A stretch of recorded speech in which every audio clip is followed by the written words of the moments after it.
it,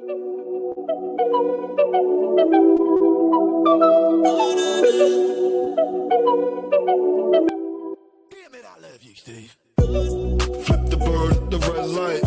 Phone sex with my ex-wife. 4 bottles, one night. I'm on the subway home having fist fights. French fries, a little sriracha. 4 in the morning watching Harry Potter. Counting money in my white boxers. You need a little hit, you know that I gotcha. I got a 40 in the bag with your name on it. Walking out the deli with it. Check it in my belly, there's a wait for this alone as you. Sweet and low up in my Powerade. Mixed it with Patron and the 5 eggs. I take a sip, I take the whole jug. And now that got me done. Money talks and I talk back. Money talks and I talk back. Money talks and I talk back. Money talks and I talk back. Money talks and I talk back. New York Yankees cap on my ball patch. Nunchucks in my backpack. Step too close, I'm swinging at your nutsack. Prick you with the thumbtack. Stick you with the blicky in the lunch bag. Wallet heavy, pants sagging to my butt crack. Baby, you can't touch that. Baby, you won't touch this. But baby, you can't touch this. Ashtray for the Duchess. And a plate full of Dunkin'. I got cash in abundance. And a little stash in a dungeon. Wife's cooking up the luncheon. Hogs have meat, don't be stingy with the onions. Money talks and I talk back. Money talks and I talk back. Money talks and I talk back. Money talks and I talk back. verbose.xyz. Tonight, kicking it in the alternate universe where a 75 and a 92-year-old lay it down thicker than any rapper on the street. I'm the mad scientist Miles Ode, coupled with my man Crafter, aka Black Jesus, aka Black Killer Mike, aka 2-for-1 RB Special, aka Why My PP Big. How you doing tonight, sir? Oh, I don't know, man. I don't know how I'm doing. I don't know how this is gonna go. I'm getting worried. I'm so excited for tonight. We got a full house. To answer your question, El Japo, who the fuck is this? Maury and something was the rapper's name? Frank and Maury. Frank and Maury, fucking 92 and 75-year-old motherfuckers in a pool writing down 6 tracks on fucking World Star out of Dunkin' Donuts. I can't fucking lie. That's the coolest shit I've heard in forever. I hope that I'm old and I decide to enter the rap game. On the horn also tonight, you remember her. She's the amazing, great, how do you put it? The all-powerful hoe. Yeah, the all-powerful hoe who runs the Doom Community FAP. Check her out, fapnow.xyz. And also on the horn tonight, our special guest and hopefully wild card, wildly conservative and throwing it down for the old school classic horror games. We got Wookie Nigga on the horn. How you doing, Wookie? That's actually Wookie for what he do. What it do? Yeah, I got a PhD in Wookie speech. Bro, are you like one of those Trekkies who know how to speak Klingon? No. Oh my god. No, actually, I never liked Star Trek, really. I know it seems weird. I feel like if you like Star Trek and Star Wars, that's the sci-fi equivalent of being bisexual. Yeah, I guess it would be. Interesting. I never thought about it that way. I myself find myself to be bi-sci-fi because I really do. I think I kind of lean more Star Trek, but I do love Star Wars. I don't know it as well as my constituents. But, you know, sit me down on some Deep Space Nine with that Chakotay. We could fucking have beers and shit. I'm down with that. Picard. Yeah. Picard all the way. Of course he would say that. Of course. And one quick thing, it's Wookie Ninja. Oh, my bad. Yeah. My bad. But it's all good. It's all good. Oh, I'm just saying, you're my exciting of a Wookiee for sure. Just not exciting. you're my N-word. I was just trying to... How would you say you're my N-word in Wookiee?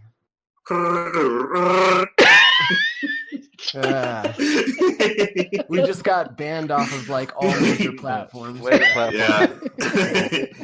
Later, Twitch. Thank you for having us for so long. D-Live, yeah.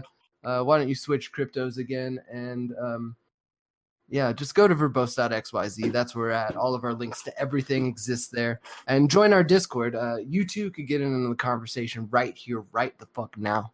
We're going to throw it down with some interesting topics today. I got some good clips today. Papa Miles went out on a limb and made some actual clips. I scoured the internet and the C-spam for the best juiciness I could find. Plus some requests from Ho tonight, which fucking, oh my God, gorgeous. But I just want to start the show off right tonight with our monologue and say Jeffrey Epstein didn't kill himself. What say you? Definitely. He did not kill himself. I mean, I think you were just showing me today, Stephen Crowder testing out the hanging theory. He couldn't, create enough pressure. I mean, my God. But even like I was telling you, even if, let's say he did kill himself, that means it was just this miraculous failure of the guards not watching, the cameras not working, and him being in a high security suicide watch cell and being able to commit suicide. Like it's either a perfect storm of idiocy and mismanagement, or he didn't kill himself. He didn't kill himself. I mean, like that whole experiment that Steven Crowder did. Stephen Knieven, I should say. But literally, like, the one thing that disappointed me about his experiment is he's trying to, like, lay on his knees and, like, push himself forward or, push his foot back. I think the real test would be to use a dummy of a similar weight and then push it off the top bunk. Because, like, you're going to try to, like, force yourself down in that situation, I would imagine. I couldn't imagine trying to fucking kill myself jumping off of a bunk bed. That would be just absolute retardania, I also couldn't imagine fucking creating a baby farm in fucking in New Mexico where you pumped out fucking future generations of child porn. It's fucking crazy. Talking about Jeffrey Epstein and his... quote unquote suicide. It's just kind of funny that the picture of Bill Clinton in a dress came out and then whoop, he's gone. Yeah, that's interesting, right? It's like, really? Huh. I was Crafter just shared with me something where the whole New Mexico Zorro Ranch thing. There's several manifest bookings from the Clintons, and we're not talking just Bill Clinton. Bill, Hillary, and Chelsea going to hang out at that ranch. Obviously not in the main ranch, but in a farmhouse outside of it. But, Right. They would vacation there on a regular basis. It just blows my mind the amount of Despite people all that, connected to this man. It's like whoever killed him really thinks that every person in America is mentally retarded. Because you literally do not have to be, Sherlock Holmes or anyone like that to figure out that was literally set up. I mean, seriously, the guards falling asleep. So you don't think Jeffrey Epstein killed himself? Hell no. No, not what one say bit. you, Ho? No, hell no. And I think, honestly, people on both the left and the right would agree on that. I think there'd be some extreme left that buy into the delusion that might disagree, but for the most part, the left that does have a little bit of common sense to them, they would agree. I actually bought, that meme that's going around with the Real Housewives yelling at that cat. Yes. I bought a sweater with the cat, and I had it custom printed. Epstein didn't kill himself on it. Oh my God, that's beautiful. It's my ugly sweater for Christmas. Yes, that is the best. I mean, what would be better to share love and connection with the family this holiday season than an ugly sweater that says Jeffrey Epstein didn't kill himself? Exactly. No, but guys, I wouldn't even put it past Hillary and to get in on the pedophilia action. I think she is so power hungry that she would actually get off on having power of doing something sordid with children. And it just, I just, want to throw up in my mouth a little bit, because honestly, I would not be surprised if that ever is fought out. Bill is a given. He did shit. See, Hillary, I think she partaked too. I mean, I don't know where. Like, I couldn't picture that with Hillary. I mean, Bill. Yeah, I'm on the same page there. He definitely did it. But I don't know. I don't know about Hillary. I don't know. Like, are you kidding me? I would say that I would agree with Ho, to be honest, because see, the thing is with Bill, I would believe that he would do it, but it's more for his sick pleasure. Mm-hmm. He did it when he was in the White House. I mean, not the pedophilia itself, but I mean, he had Monica Lewinsky and all of them. That's why he was impeached. You see what I'm saying? So for Bill, it's pleasure on his part, but for Hillary, I agree with Ho. I could see her doing something or assisting Bill in it purely for power. That's how she is. Wasn't she involved in like spirit cooking and things like that, where she would involve herself in these rituals where they would like kind of bathe themselves in blood and paint certain messages on walls and things like that? That seems like a very power hungry ritual to me. Yeah, I don't. Go ahead. In that, I could see the correlation of like where you could be like, if she was there, why wouldn't she be involved? And why was Chelsea there? I mean, is Chelsea? She seems like such an innocent being, like a dumb innocent. No, so enlighten me. Here, so talking about like the spirit cooking or whatever, never heard anything about it, so I can't really say anything on that other than it's evil and wickedness. It's like Alex Jones saying, "After seeing the water turning through the frogs." Right. Now, as far as Chelsea, she seems innocent, but when you think about it, Bill seemed innocent when he was younger. Hillary seemed innocent when she was younger. You see, people tend to grow up the way they're raised. And one thing's for sure, if you're raised by two really evil and wicked people, do not be surprised when you grow up evil and wicked yourself. Interesting. And I have to agree with him on a little bit there, because you described her as innocent. She knows what her parents are doing. You think? Oh yeah. Okay. Oh yeah. She's involved. She's involved. She's just being very quiet about it, which is the smart thing for her to do, but she still would be involved. And I'm not sure if she got dragged into anything, whether or not her parents would protect her or not. I think they would try, but I don't know, man. I don't know. I think they would throw her under the bus to save themselves. Absolutely. I don't know. You do see her kind of poke her head out in the environment of like environmentalism and climate change and things like that. And I think that's like the big agenda everybody kind of rides on, but I don't really see it. When I see her, I see Beavis looking at her and saying, "I see that you have braces. I have braces too." That's all I see. I mean, when I was a kid, I was like, man, she got braces. Butthead has something going on there. I'd probably let her suck my dick. Okay. Yeah. No? I would take Bill Clinton in a dress. So wait a minute. You wouldn't hate fuck Hillary Clinton? No, absolutely no. No. Not even if what Bill about Clinton her neck? watched. No. What about what? What about just? I her wouldn't neck? even. Would you hate fuck her just neck? her neck? No, I wouldn't even do it as torture. I would Jeffrey Epstein myself before I did that. That's awesome. like literally try to kill myself by tying a sheet around my neck and jumping from a bunk bed. Guards are asleep. Clinton's coming for me. Now's my time. Let's do this. Jeffrey Epstein thing. That's going to be a thing now. Yeah, I love it. I absolutely love it. Mm-hmm. So Wookie, you and I have had a couple of conversations, and there's one thing that I've kind of wanted to ask you in public so I could put you on blast about it. Okay. Is the idea of legality. So, as like a lot of libertarians talk about the ideas of freedom and the reaches of freedom and private property and things like that. Mhm. And I think the conversation that we were having was about the idea of legalizing all drugs, like every single one of them.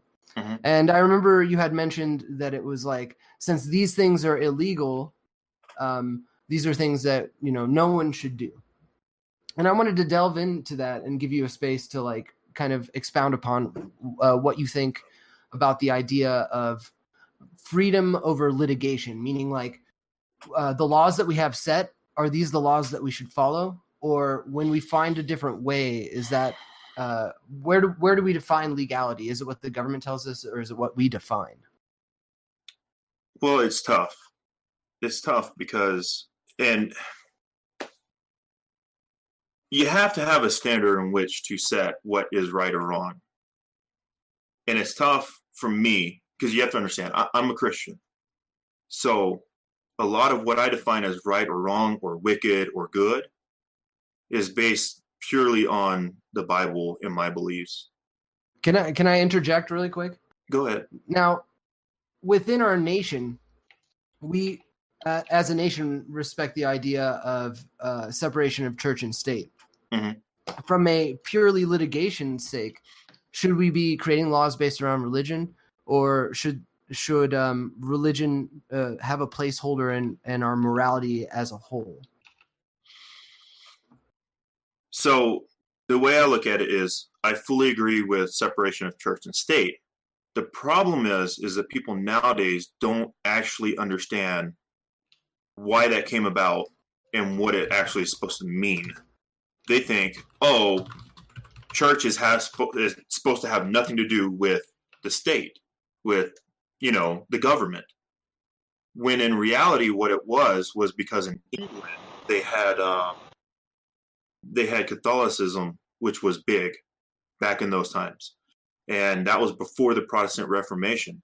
England was actually running around saying you had to be Catholicism. You couldn't be anything else. Yeah. Exactly. Mhm. And so if you were not Catholic, if you didn't define yourself as Catholic, they would put you in jail and kill you. And that's why we came up with separation of church and state, so that the government couldn't tell you what religion to practice. And I respect that. 2019, right here, right now, your feelings about the separation of church and state and how law is affected by religion. Like I said, I fully agree with separation of church and state, being that I am Protestant, I'm Baptist. You see what I'm saying? And I don't want the government to come in and say I have to be something else, because I know my religion and my faith, and we believe it to be true. Yeah, word. I definitely agree with that. But with that said, it's really tough, because I know I'm not going to convince everyone. No, that's not what we're here We tonight. We're here to listen to believe each other's that opinion. we believe that there's only one true standard for what is good and what is right, and that is God and the Bible. Now, we should base our laws and everything off of all of that, as we believe, as Christians, because He is the perfect goodness. He is the perfect perfection. And so, in the Bible, we're taught that all are wicked, none are righteous, no, not one. We all sin. We are all imperfect. And that is why we have to look to God, because God is perfect. He is God. He's without sin, you see, and He is all that is good. And so when we make laws, not saying that people in this world can't be good by human standards, but by God's standards, we are not good. And because of sin, you look at it. For instance, we're talking about Jeffrey Epstein and the Clintons, and we're laughing about all the things that they've done. Mhm. You see what I'm saying? You're saying that they can make rules? Why are they allowed to make that's rules? the ironic thing. Because that's the ironic thing that you're pointing out, is these are the people that are making the laws. Yes.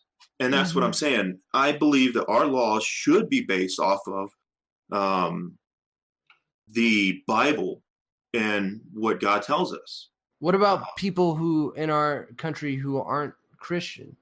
How can we blanket have people, you know what I mean? Because like Muslim countries, that's what they do. Right. They literally, their laws are based on Islam. Or And what they about have the parts that the Bible didn't, guide anybody on, like weapons laws or antitrust laws in corporations or international trade or sanctions or rules of war? I mean, what about all those parts? What do we do with those? If we guide our laws by that book alone, what about the parts that were left out? Well, okay, so when it comes to those, true, it says nothing in the Bible about gun laws, stuff like that. But when you look at the basic laws, every commandment, all the 10 commandments, everything, Jesus told his disciples in the Bible that the ultimate rule, the ultimate commandment was to love one another. That was the ultimate rule because all of the commandments are covered under love. If you love each other, then you won't steal from each other. You won't covet your friend's wife. You see what I'm saying? You won't murder someone because you love them, like a true, genuine love. You see? What if you love your neighbor so much that you let them fuck your wife? Oh my! I mean, but well, that's not love. Why not? What if your wife doesn't want that? Oh, well. Then you're being discourteous and not loving your wife. That's true. You see? That's true. But if she loved me, she'd do it. Oh, Jesus Christ, Miles. I'm just kidding. I'm joking. But I think that if everyone did try to adhere to that law, that we should have a perfect love or as close to as perfect love as possible, I think you would find that a lot of the things that we think about as far as like gun laws and everything would not be an issue one bit. The reason why we have gun issues is because people want to take guns to shoot and kill each other. But again, if you love one another, you're not going to try to murder each other. Go ahead. I would love nothing better than to live in a society where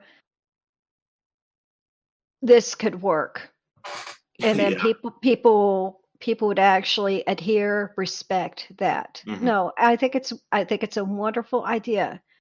But the problem is that people are sick. People Absolutely. are demented. People are cruel. People are But I thought selfish. people were made in the image of God. Now, see, we were, but that was before sin was introduced. Why did we have to introduce sin? Why did we have to be given choice? This blessing of like the semblance of free will. Because God wanted us to love him. Maybe Let me, like air quotes here, God just wanted us to exist. No. Well, yes and no. You're close on that. But God does want a genuine relationship with us. He does want us to love and care about him. You see? No different than a father does. But let me give you this example. Miles, I don't know. Do you have any children? Nope, not yet. Not No. that I know of, at Okay. least. Oh my God, Miles. I mean, what? Let's see. Daddy? Imagine. I've had a lot of sexual partners in my life, so. Okay. Now imagine that you do have a son. Okay. And he loves you. He looks up to you, and he always wants to do right and do what you tell him to do and follow your example because he loves you so. And then you have your car. And your car exists. And it does what you tell it to do. Which love means more to you? Your son's love or the car or the love from your car that you get because it does what it wants you to do? Huh. I think that's a subjective question. I think I would side on the side of humanity.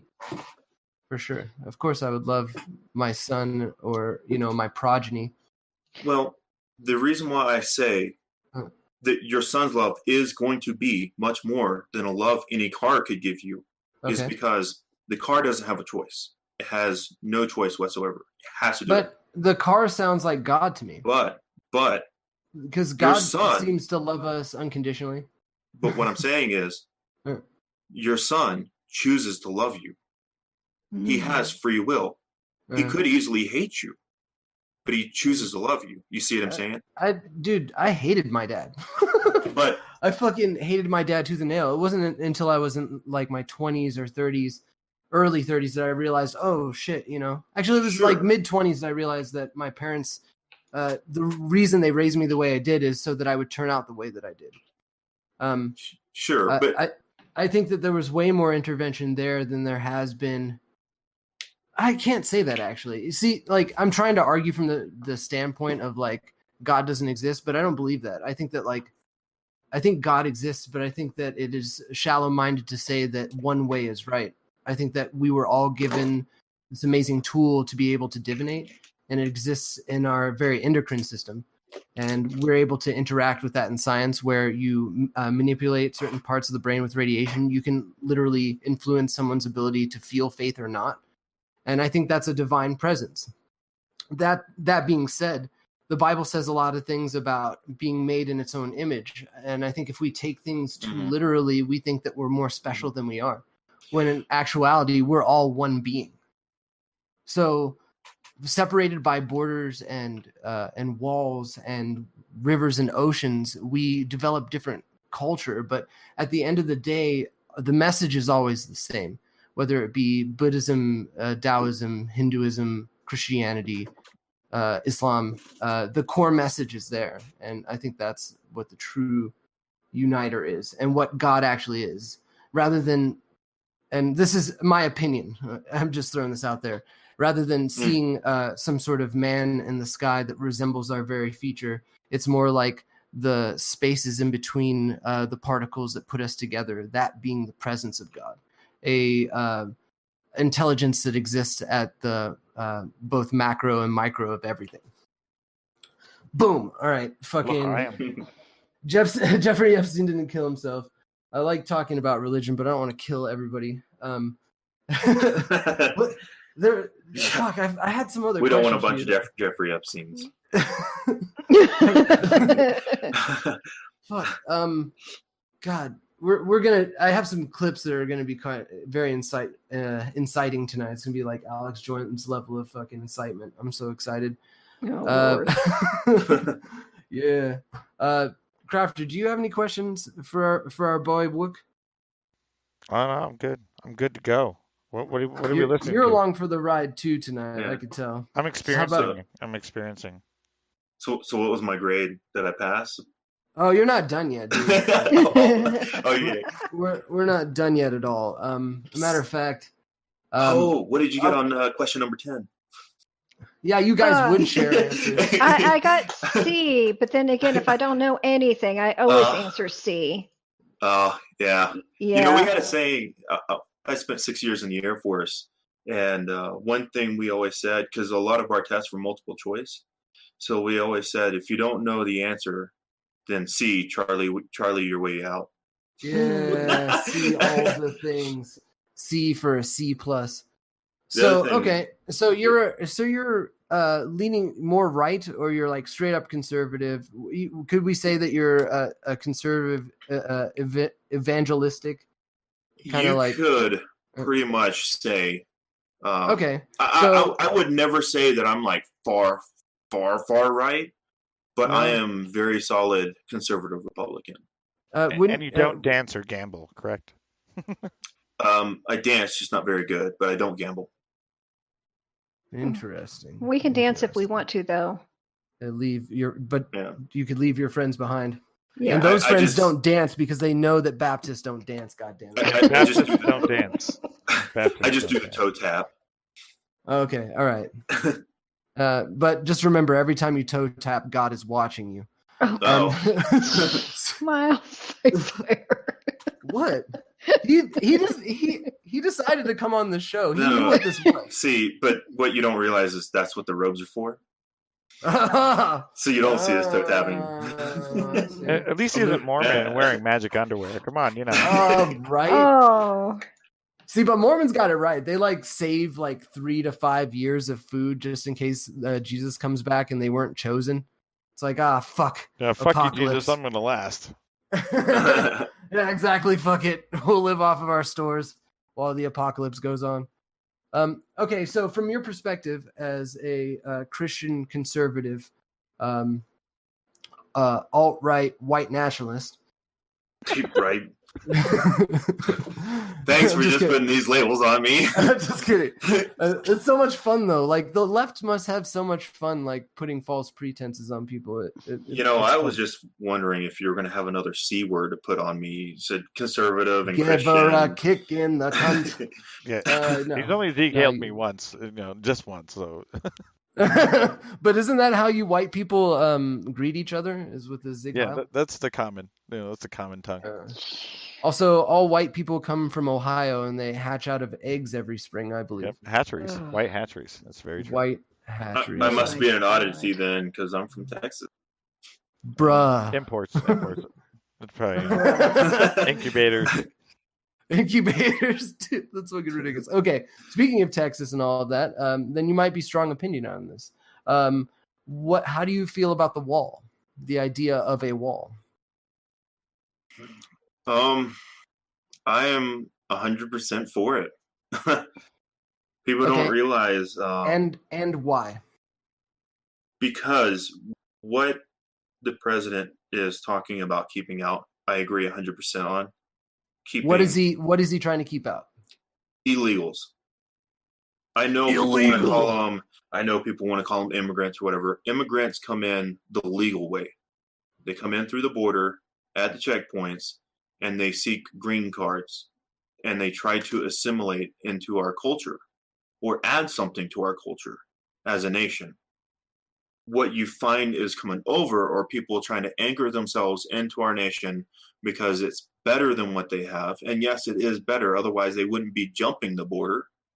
And the only other ones you have are all the drug cartels and crazy people from all these gangs coming over, which is definitely not good because they're not giving us anything good. And I know good drugs. I know people say they can come in by boat or by airplane. Sure, they probably could. But the thing is, you're going to lessen how many are coming in illegally. And to me, that's always worth it. You have to do something. If you got a leak, it's better to plug it up partway and only have a drip than to leave it alone and let it slowly erode and become a downpour. But I thought we were supposed to love it. Say that again? I thought we were supposed to love it. I thought it doesn't sound like love. Yeah. Fuck those people. That doesn't seem inclusive. Like, see, what you're not understanding is I do love them on the other side of the border. I'm sorry. I agree with you there. I think that I believe in sovereignty. I think that sovereignty is very important for America. I obviously don't want to see any sort of travesties on the border or concentration camps, and I'm throwing air quotes there that people would lead us to believe. In a certain way, there are detention centers, and some areas need more attention. But others are doing really great, and there's a lot of really caring people that exist as border agents. There's also a lot of assholes, but that's any fucking industry ever in existence. You got both assholes and angels. You can find that even in your own family. Oh, dude, trust me. I used to think going to a family reunion that everyone was a bunch of assholes, and then I realized I'm the asshole. It took a lot of self-realization there. But so in a lot of ways, I agree with you. But I also think that America was built on immigration and bringing people in here and the idea of making the nation great. And the idea of bringing people in, being able to teach them patriotism and get them excited about being American makes me excited. And that's how I think it should be. Right. And you're not wrong. And I do agree with you on that. But at the same time, I think when we had a ton of our immigration coming through, that was during Ellis Island. And correct me if I'm wrong, that was during like World War I, World War II. Okay. When families literally had to leave because their nation was literally destroyed by the Germans. Well, right now there's like these areas like in Palestine where they're getting all fucking destroyed, and Right. areas in Iraq and Afghanistan Mhm. where they're getting all destroyed. Or And- like normal, hardworking people in Mexico terrorized by cartels. Right. Yeah, Right. there's that too. But Yeah. here's the thing. Here's the difference. They came through Ellis Island. They stood in line. They had their information stamped and checked, and they were monitored. When they come across the border, that doesn't happen. There's a vast difference. I think it's booming at the border, the idea of coming to the border and claiming asylum, right? But I mean, they had no way to check them. They couldn't do background checks. They didn't have some kind of instant system. Well, no. Interesting. They pretty much just took a name and let them in the country, and then made the police do their job of busting criminals. Why has that changed so much today? And the police are just allowed to just pull over speeders. I mean, good luck with that. I've seen more speeders in New Mexico than anywhere else. It's not just speeding either. It's like It's so much more. It's like insanity. It's like utter hatred. It's like you lose your fucking mind and you go out there and you fucking cheese grind anybody that gets in your way. The problem is in everyone's thinking. I remember when I got out of the Air Force and I went back home. I had a younger half brother that was in high school, and he was actually taking driver's ed. And we were talking, and he said, "Yeah, well, you can go 5 over." And I said, "Yeah, you can, but you're not supposed to." He goes, "Well, they don't care. That's the legal limit." And I was like, "What?" And he goes, "Yeah, the legal speed limit is 5 over." And I said, "No, it's not." I said, "You know what the legal speed limit is?" And he's like, 5 over, right? And I said, "No, it's the speed limit that's posted. It's just cops don't pull you over. They don't care to pull you over if it's just 5 over. Unless you're black. But am I right? Lord. We could go so much further with all of that. But Japo hitting up our Discord. By the way, if you're out there in TV watching land and you join our Discord, you can also get on the conversation. So just to throw that out there. But I digress. We digressed a little bit. So, border wall, what do you think? Oh, I'm for it. Going to the point made earlier, I lock my door. I have a reason why I lock my door. It's because I don't want my stuff to be messed with, and I'm a single woman living alone, and I need to have some sort of security barrier. There is a heap of difference between the Bloods and the Mexican cartel. They are on a whole new level compared to our gangs. Now, our gangs are bad, but these guys, I mean, I don't know which gang it is, but it's something rob, rape, and control, or something like that. That's their motto. Oh yeah, that's Mauda Sauda Chucha. Right. 13 MS13. Right. Right. Yeah. Literally, their idea is to pillage everything. Yeah. Mm. Yeah. I want those guys. I don't want those guys here. Sure. And there's in the Southwest where we're at, there's a lot of them. Mm-hmm. There's a lot of Sinaloa cartel as well, which is interesting how it blends in. But don't you think that if we took more active control and cooperation between that border area, that we could do something about it? Why don't we just invade Mexico and fucking take care of all their shit? Well, Trump's already offered. Trump has offered to go and clean Mexico up. And because Mexico is run by the cartels and they're corrupt, they don't want that. Mm-hmm. The best thing that Trump has done is he's probably going to start designating the cartels as terrorists. He's been talking about doing that. I'm not sure if that's happened or not, because I've been bad about keeping up current events, but I do know this is a couple weeks old at the most. And if in doing that and naming them as terrorist groups, it means we're going to fund them, right? Like the last ones. Wow. We already kind of do since Reagan. But it makes it criminal to aid them in any way. So banks can't do any business with them and anything. So Mexico's finally come to the table and said, hey, we got to talk about this. So we're getting their attention by, telling them, okay, guys, you don't want us to come up and clean up? That's fine. We'll just make you all terrorists.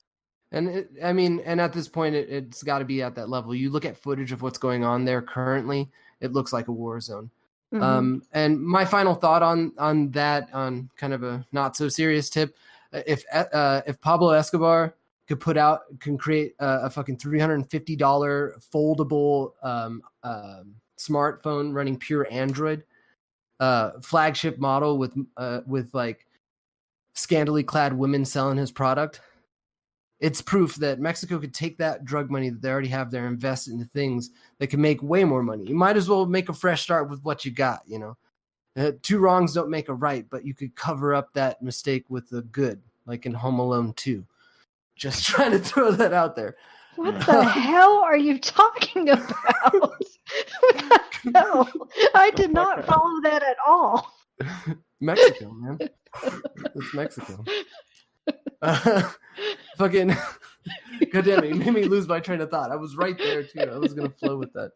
You know, one thing that Mexico could actually do I remember now. to stimulate their economy until they could figure out something better, if they cleaned up Mexico and got all the drug cartels and everyone out and really reduced crime big time, they could be a major tourism country.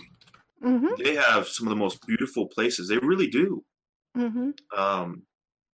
I even had a cousin that lived down there, Cancun, I believe. He was a pilot. Sure, He flew planes, commercial. It's beautiful down there and shit, but like, right. And we've talked a lot about the reasons not to allow people in, which is like cartels and things like that. But what about the people who are suffering there? Like, we could talk all day about like, yeah, we don't want these people in, but how are we going to figure out a way to like, you know, take care of people that actually do need asylum? And I'm totally okay with that as long as they want to assimilate and become an American and become legal and register and follow our rules. I mean, I'm willing to help out people like that, but they need to assimilate to us, not the other way around, because, you know, everything's in English and Spanish now. I agree with Ho. I don't see why in America English is the language that we speak, yet I call anywhere and I hear press 2 for Espanol. You know? Why? See, but if you're up north, there? you'd be hearing. If you're up north, you'd be hearing French. Why should it be that way, though? Is what I'm saying. It shouldn't be. That's all I know in French. But why not? We're American. We're English. If I went to Germany and I moved to Germany, we're American. And what does American define? English.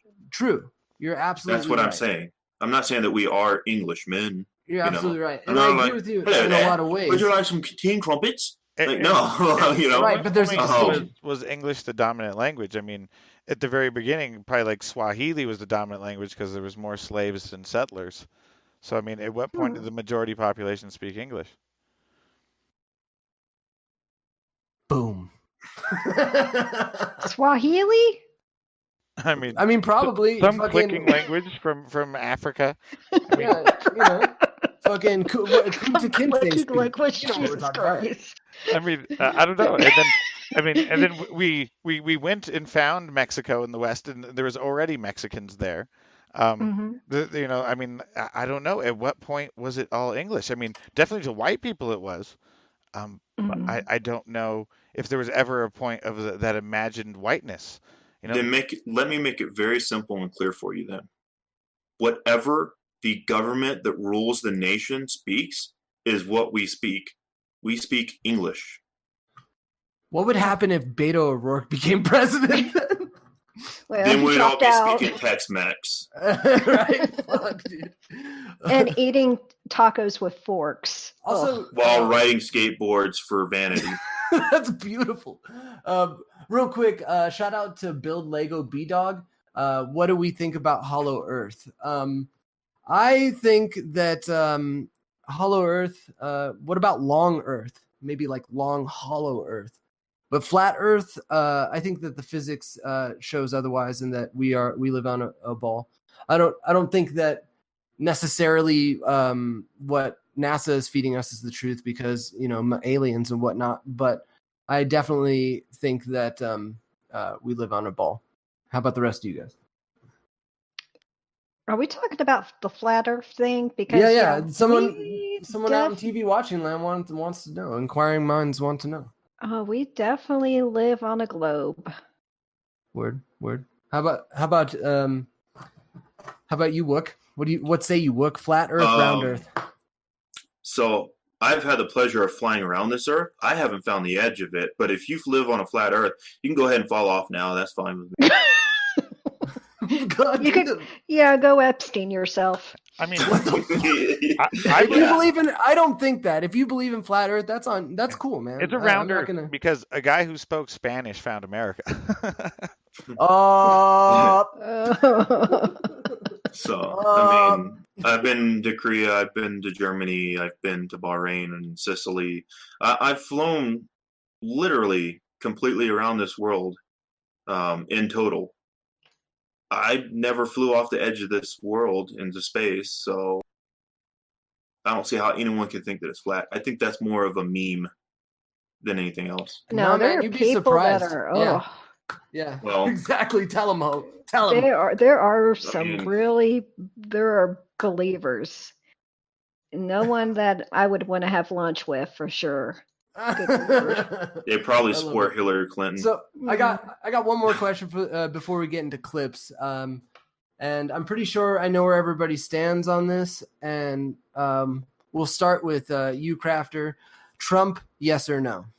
No to Trump. Morally, as a person, no. Why? I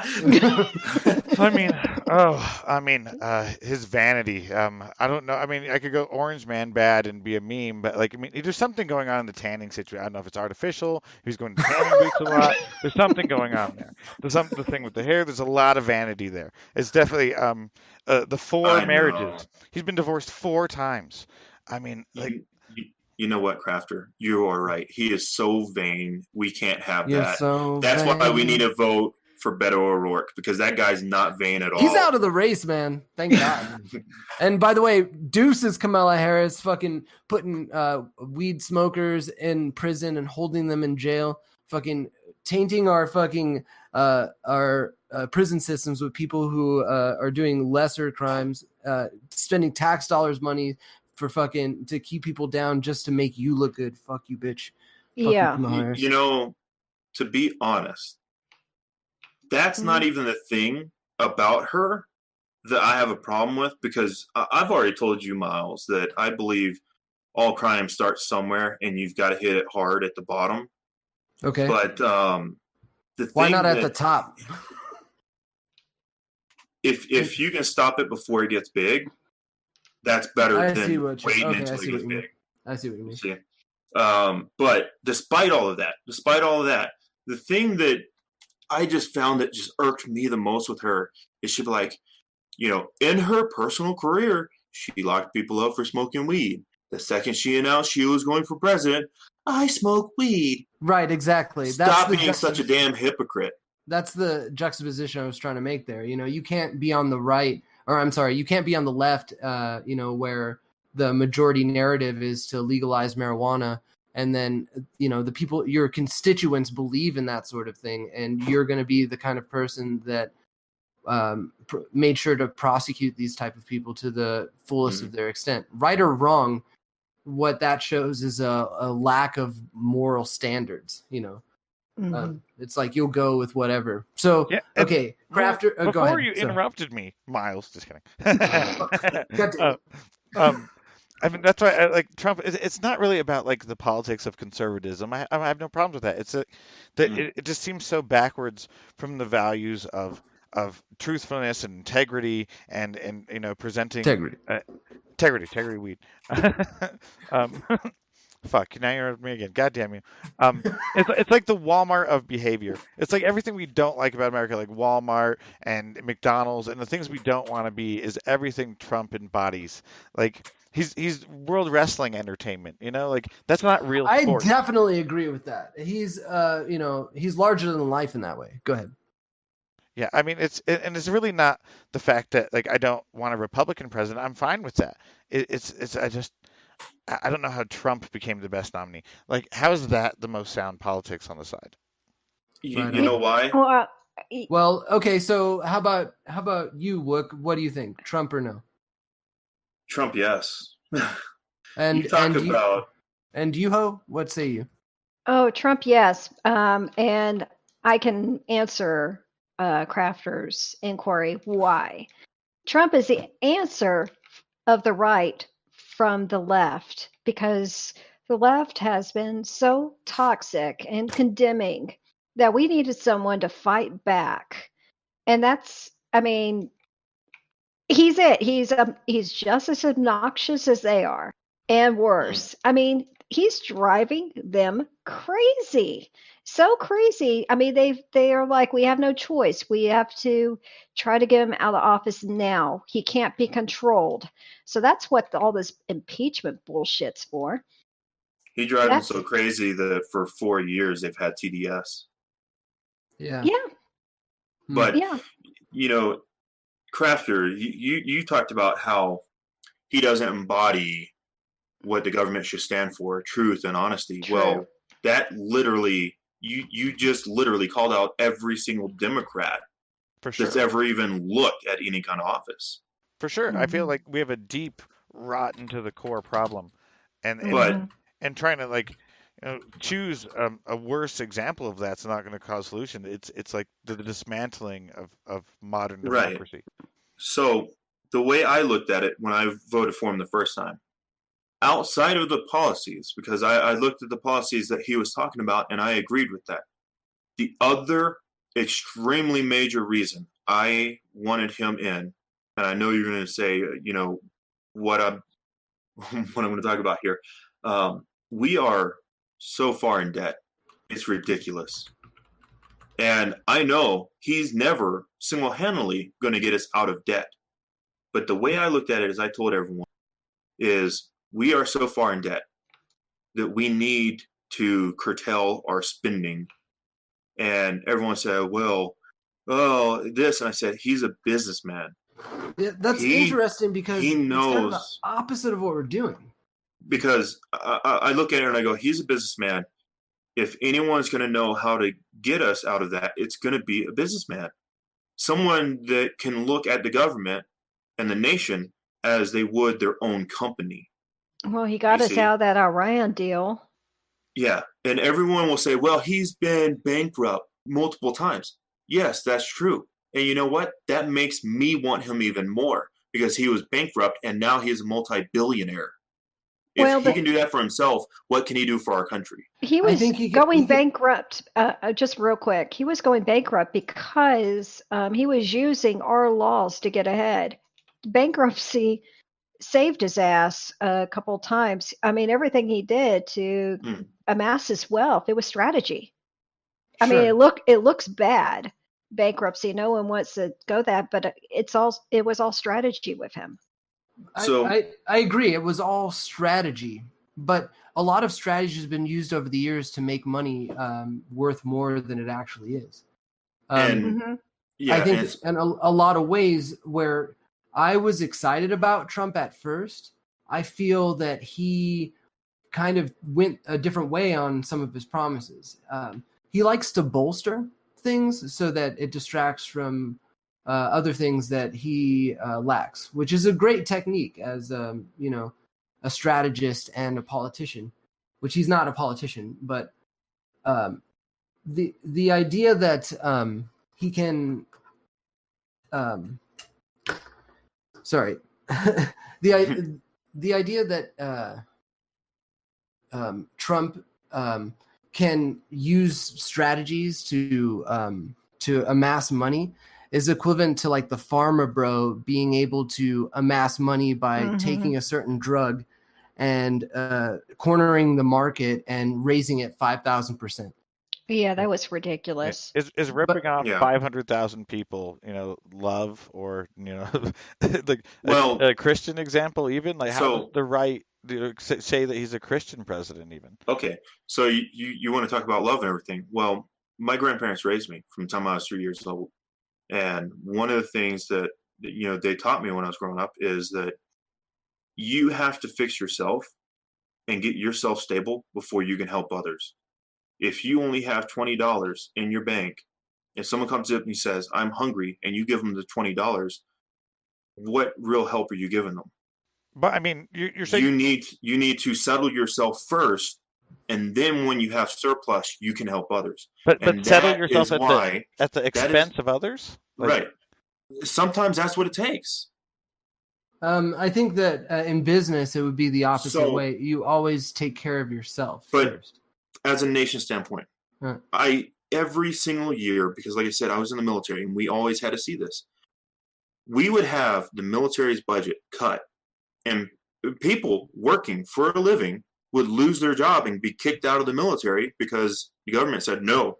But then they would send trillions and trillions and trillions of dollars to this country or that country.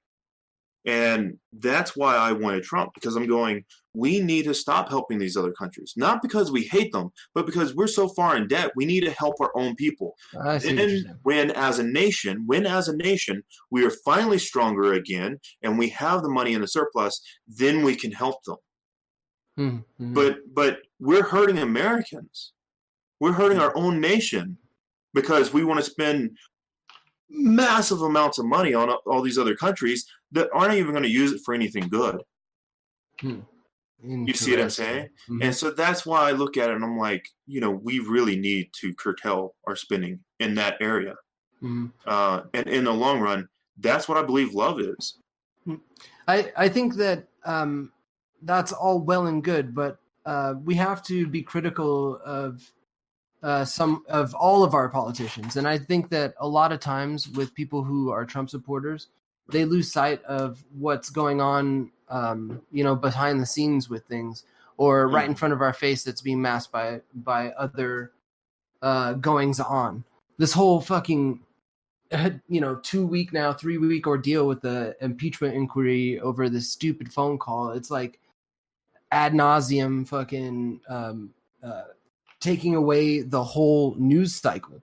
Now, everybody's focusing on that, and all these other things are going on. All these other amazing talks and summits are actually going on at the same time. We're not even paying attention to this, and I think this is important because we see this with Trump's interactions in the Middle East. Like, sure, get out of Iran nuclear deal, but like, what about our nuclear deal with Saudi Arabia?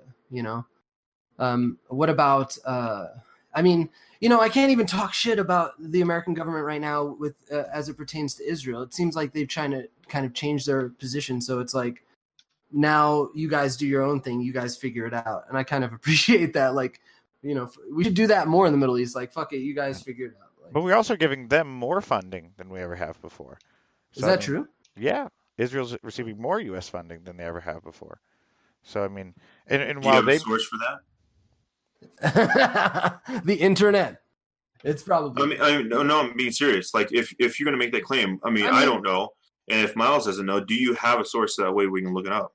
Sure. I'd be interested in actually seeing that. He'll do it eventually, but anyways, we talk enough shit in the show just to let it flow, and obviously it could be disputed. All right. You are the TP of our shit show tonight, Jan Wookie. Thank you for fucking being here. That's fine. That's why I got all the fur to clean up the mess. Yeah, when we bring a hoe along to make us look good.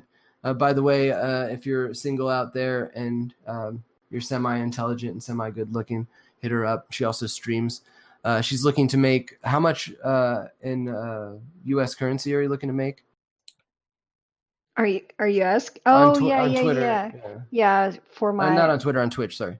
On my Twitch, I need some bits for tits.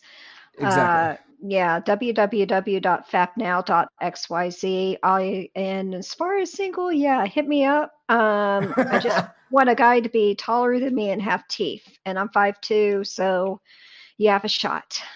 So yeah, if you're hey there, ho, how you doing? What's up? Wookie got a lot of teeth. I'm 5'10". I got teeth. Yay.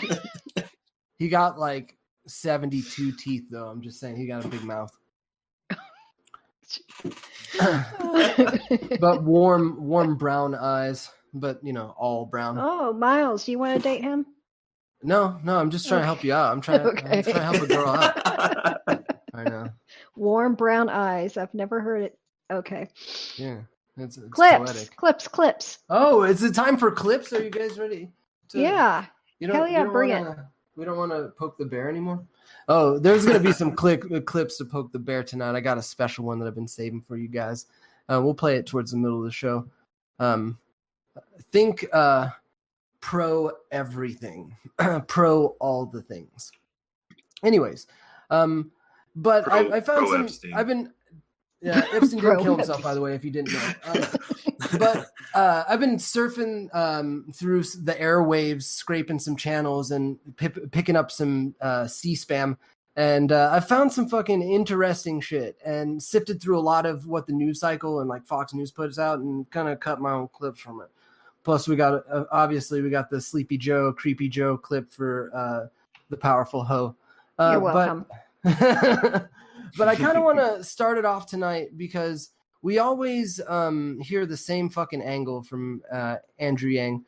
I took a glimpse of the fifth Democratic debate, which is just, oh my God. I'd rather fucking watch the impeachment inquiry than fucking watch the Democratic debates because it's just such a like skeleton crew up there, No one's really trying. Everybody like read off of everybody else's script, and it's just fucking a war of attrition. It's fucking bullshit. But there's some diamonds in the rough, and this clip I think can be appreciated by everybody across the aisle in this day and age. This is Andrew Yang. I like to call this Yang dropping the true. This is out of MSC. This is out of what the actual hell? This is out of MSNBC. I cut a clip from the actual debate. Here you go. Christopher and Damien, how many of you all are parents like us here in the room? So if you're a parent, you've had this thought, maybe you've been afraid to express it, and it is this: our kids are not all right. They're not all right because we're leaving them a future that is far darker than the lives that we have led as their parents. We are going through the greatest economic transformation in our country's history, the fourth industrial revolution, and it is pushing more and more of our people to the side. We talk as if Donald Trump is the cause of all of our problems. He is not. He is a symptom, and we need to cure the disease. Now, my first move was not to run for president of the United States because I am not insane. My first move was to go to D.C., talk to our leaders, and say, technology is ripping us apart, immigrants are being scapegoated, our kids are being left behind, and the American dream that my parents came here to find is dying before our eyes. Immigrants. And the people in Washington, D.C. had nothing for this. They don't want to touch it. They don't want to talk about an issue they don't think they have a solution for. I'm not running for president because I've fantasized about being president. I'm running for president because, like many of you here in this room tonight, I'm a parent and a patriot, and I have seen the future that we're leaving for our kids, and it is not something I'm willing to accept. What do you think of that shit? Andrew Yang dropping it, tro. Am I right? Are we taking turns on this, or? Sure. Yeah, we could tag team Andrew Yang. You go first, Wook. What do you think? So, I do actually kind of agree with him on one point. Trump is a symptom, but he's also the cure, because the reason he's there is because of them. He is a symptom of them. And so I do kind of agree with him on that, but I don't agree with him on anything else. If the world today is worse than what it was when I was young growing up, is only because you have this incessant message that the Democrats and the left are constantly pushing on everybody, that the sky is falling, the sky is falling, the sky is falling. And kids believe anything that adults tell them. Mm-hmm. So if they're constantly being told. Yeah, I've had more kids jump on my back for like running my car to warm it up, and global warming and stuff than I have any adult. Yeah. I was never told as a kid that, the world's ending. And the biggest terror we had was Y2K. And my grandparents laughed that off. Look what happened. Mm-hmm. Yeah, You see, Y2K bitches. The left is constantly pushing this doomsday message unless they're the ones in charge. And Right. I think that is why the kids nowadays have such a dark future, because you are what you think. And if you're constantly being told to think that everything is bad and horrible, then of course it's bad and horrible. All right, I could dig that. Yang Yang true or not so much. Honestly, I just can't get the mental image of my head of this guy on his knees and Andrew Yang's putting whipped cream in his mouth, because that's an actual thing that happened in the past couple of days. But no, I agree. I think we also have a big issue with the kids right now. It's funny that I think high school kids get it. They know that high school kids are okay. They're not about, safe zones and stuff like that. It's the college kids that we're having an issue with. Right. It's like the the later millennials and like early Gen Z. Go ahead. Yep. But I don't really have much to say, but I do know that I agree with the point. Spreading this doomsday crap. Our kids are affected. It's a playing the kids thing is a motivator to want to do something about something, but it's just propaganda. Interesting. What say you, Crafter? So Trump is a symptom, and the people are out of touch with reality. And you know how Yang wants to fix that? He wants to give you $1,000 a month, Yang Gang. Yang Gang. If I can interject, if he gave me $1,000, I would vote for him. But I'd say, yeah, I'll vote for Yang, and then I would put on the Republican side Yang Wang. Yang Wang. Yang Wang. There was a recent study that showed $1,000 per month per citizen would increase the economy by $2.5 billion the first year. So it's possible. So leave them in debt. Very, very interesting. I would love to have $1,000 a month. I would start my own business, but I don't think that it would do good for our economy.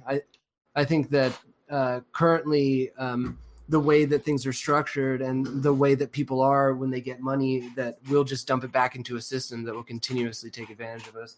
I don't want to divulge too much because we could go off on a fucking tangent just on that.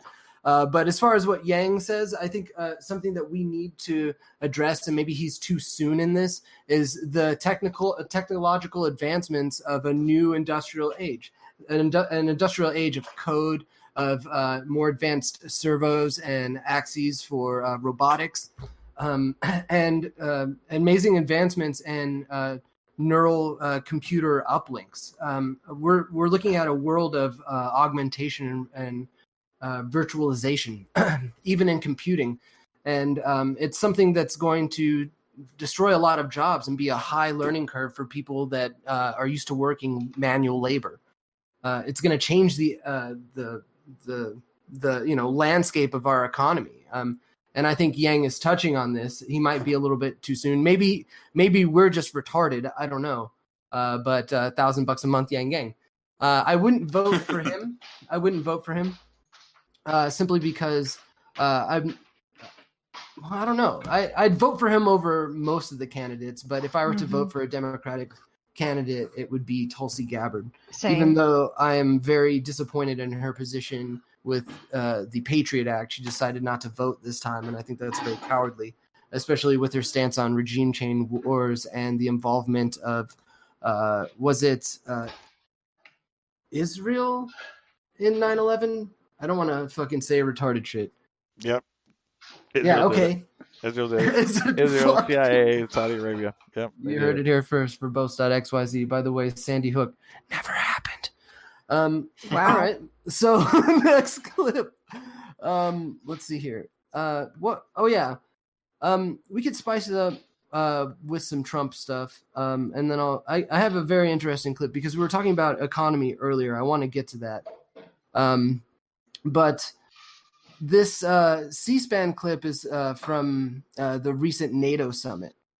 And a bunch of reporters were asking questions before the summit, and obviously Donald Trump is out. President Trump's out there wanting to engage with people. He loves being in the limelight, and that's one of the things I do appreciate about Donald Trump is that he's not shy in front of the camera. He's not shy about what he's gonna say, and his international dealings are very interesting. And I do kind of appreciate his hard stances on things. And this is one of those. I'm going to play a clip where this is one of the times that I respect a position from Donald Trump. And there, I'd say Donald Trump for me is 60-40, 60% bad, 40% good. You got to see good in what he does. But there's some dealings that I think are shady that are keeping the war going, similar to what, Obama did to us. And the economy's fucked, but we'll get to that. Oh my God.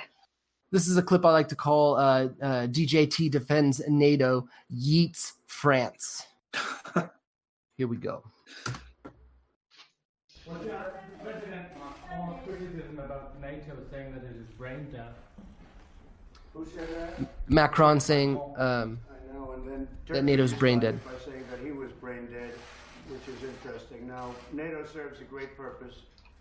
It got to be unfair for the United States because the United States was paying a disproportionate amount. And I heard that President Macron said NATO is brain dead. I think that's very insulting to a lot of different forces, including a man that does a very good job in running NATO. No, it has a great purpose, especially with the fact that NATO is becoming much more flexible in terms of what it looks at. But I was very surprised. I'd like to ask you, what did you think? He made a statement about NATO being brain dead.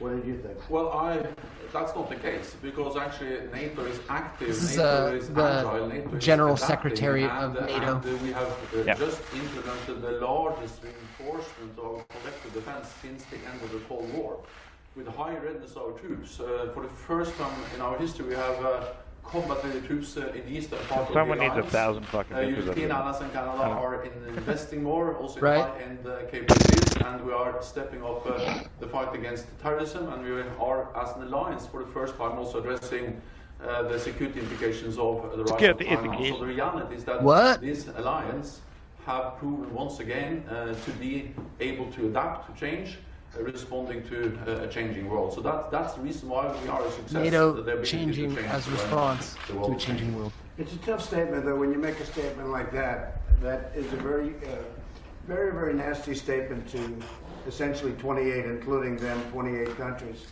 I think that, you have a very high unemployment rate in France. France is not doing well economically at all.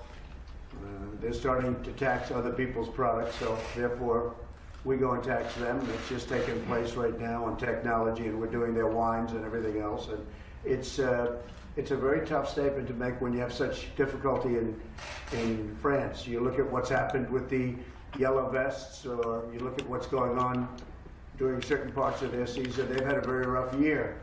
And you just can't go around making statements like that about NATO. It's very disrespectful. So, fucking what up? So Crafter, what exactly is NATO? NATO, the North Atlantic Trade Organization, right? I think that's the acronym. It's a combination of all these countries in the North Atlantic: America, Canada, England, Republic of Ireland, I don't know, maybe France, some other fuckers in there too. Turkey. But they agree to protect trade routes from any hostilities, and also protect each other from any hostilities. Yeah, you said that way better than I could have. If you'd have asked me, I'd been like, yo, man, it's like you and your homies when you get together in your basement, like, yo, you watch me, I'll watch you, we'll make sure no one messes with each other. I don't really know. That sounds peculiar. Is that like... Never mind. I don't know too much about NATO. Interesting fact, though, when I was in high school, I had this world history class that I took. And part of the school year, we actually did our own NATO in the library. So the teacher turned around and was like, you choose a country and you write like a paper on it. And if you have the best paper for that country, you get that country. And everyone got a country, and then we went in a library and would hold like our own NATO meetings and everything. What country did you have? I went for one that no one else did. I was France. I'm being dead serious. But I had a permanent seat on the council, and I could veto anytime I wanted, and it was fun. Is France still off the chain as far as like rioting and yellow vest action is concerned? Every weekend. Sure. Holy shit, that's so crazy. I can't believe that's still going on. What's going on in Hong Kong currently is crazy too, and that's been like 3 weeks, 4 weeks straight now. Yeah. Did y'all ever see that Chinese man? Which one? I mean, he's like, Donald Trump, don't trust China. China. Can you do that again, please? Donald Trump, don't trust China. China is asshole. That's amazing. Thank you. Yo, for real, this dude was like shaded up and everything. He was awesome. You have no idea how happy you've just made me. Now,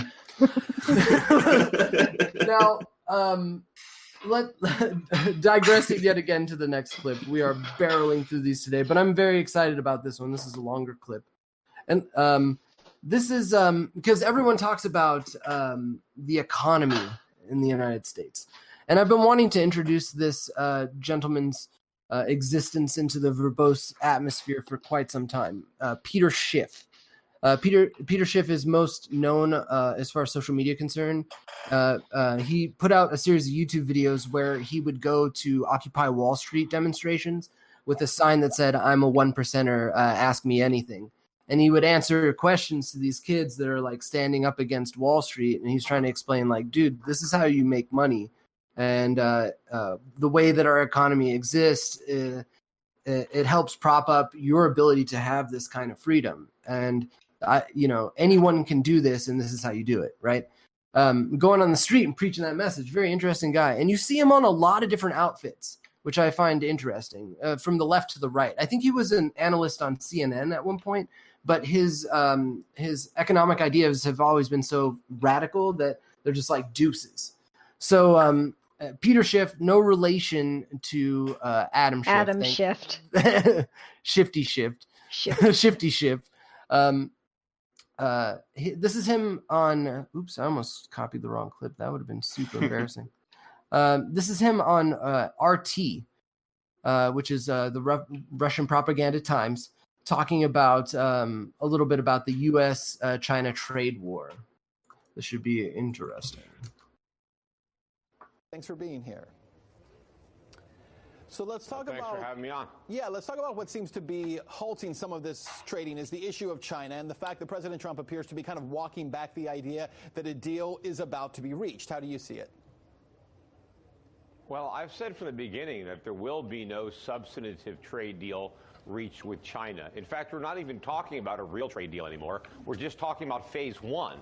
And phase one is basically nothing. And I think what the Chinese basically want to agree to nothing is for all the tariffs to be rolled back so that we return to the status quo that existed before the trade war began.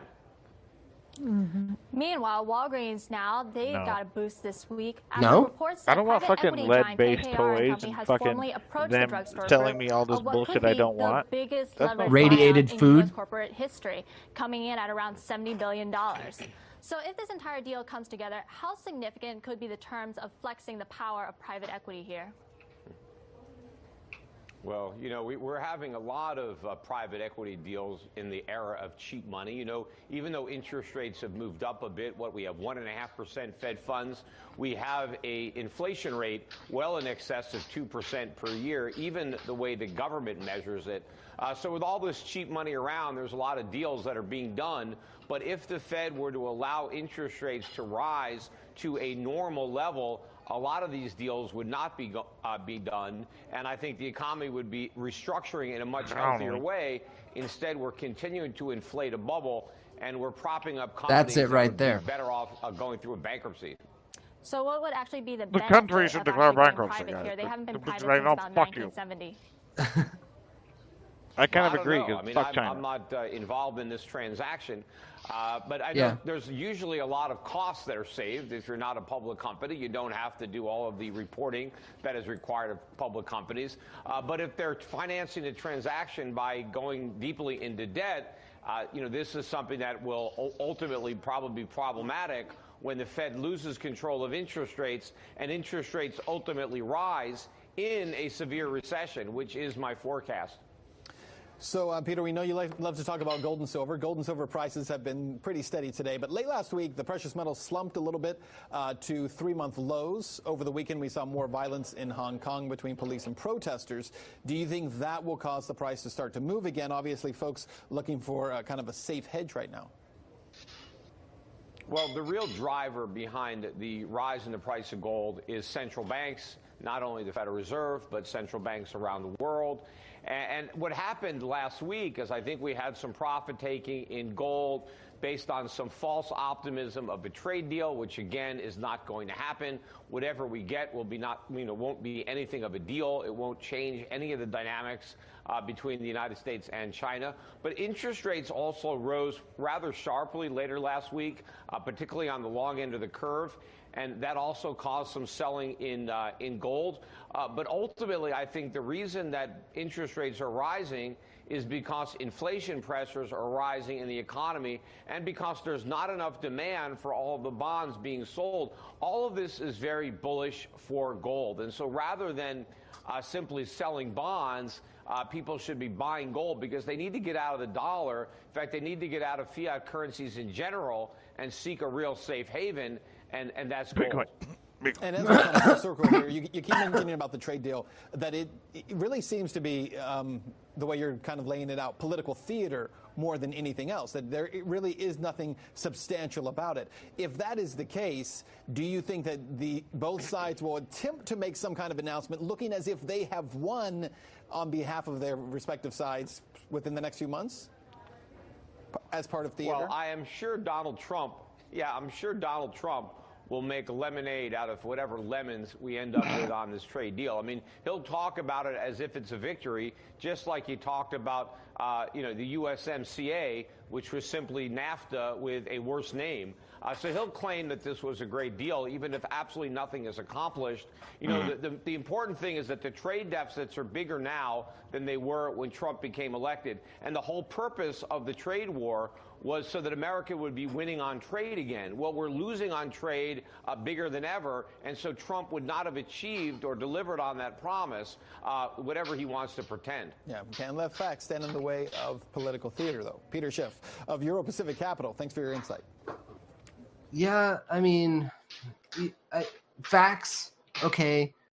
Inflationary currency, okay. That hits me for real. But how long have you ridden this wave? Is that what we truly need? What Peter Schiff would say is that we need to go into recession.